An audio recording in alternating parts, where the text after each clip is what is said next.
Have to build a car that he can fit in, have to butter his hips to get him in the passenger seat. There's all these complications that people don't know about it. Pick a door.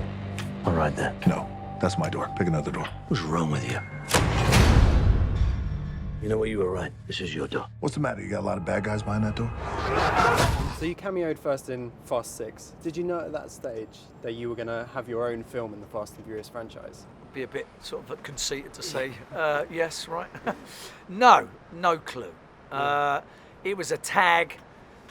I really liked the director. Justin Lin said, look, just come and do this little thing, please. No one knew whether it was going to send me into Part 7 or not. And apparently the fans are a big influence on what, the studio does. So they wrote me into 6 and didn't say much. Apparently the fans wanted to, a little bit more of that. After we did Part 8, there was a lot of great banter we had in the jail. And we just got to find out that these two guys are just can't stand each other. They're like sworn enemies. Can't be in the same room. And apparently that's a great ingredient for a movie.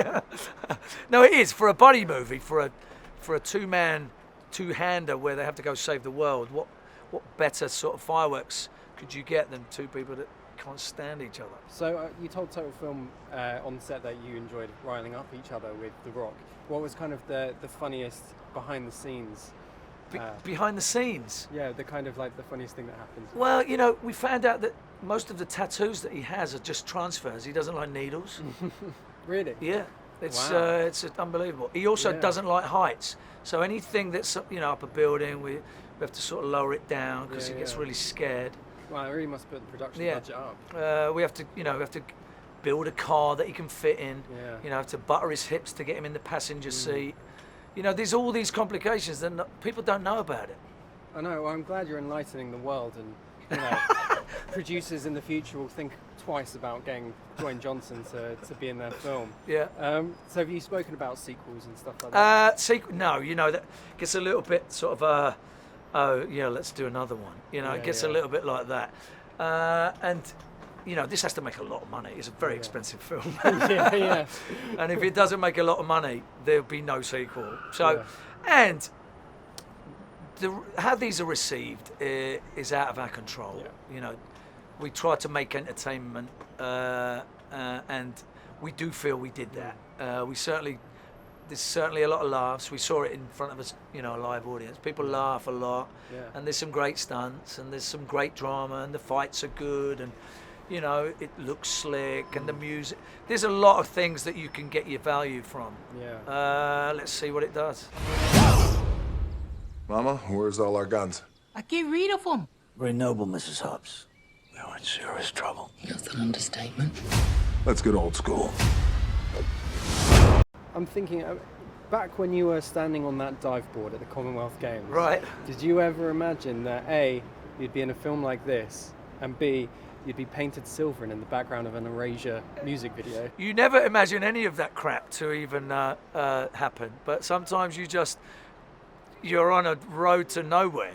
But you never sort of predict the future because it's not the film industry is not something that you have any kind of angle on, despite how talented you might be.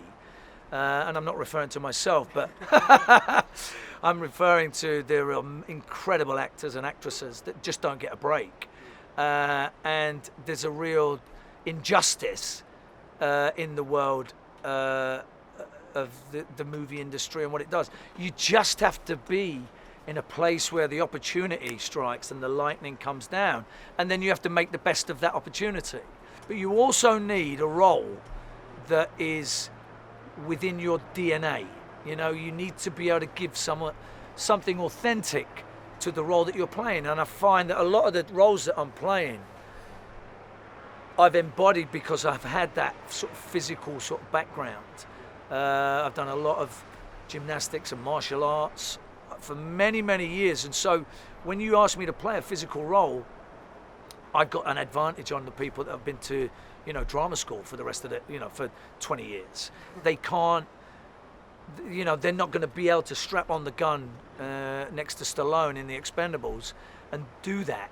But I feel I have a better opportunity and I have a better sort of background to be able to do that than they do. So what I'm trying to say is, no, I had no fucking clue that I was ever going to be in a movie, let alone be starring alongside Dwayne Johnson in something as something as mountainous as this. This is like a $250 million film. It's a big. You can never predict it, and if you think you're deserving of it, then you need to spend a few weeks with my friends, and they'll bring you back down to earth. Yeah, absolutely. Yeah.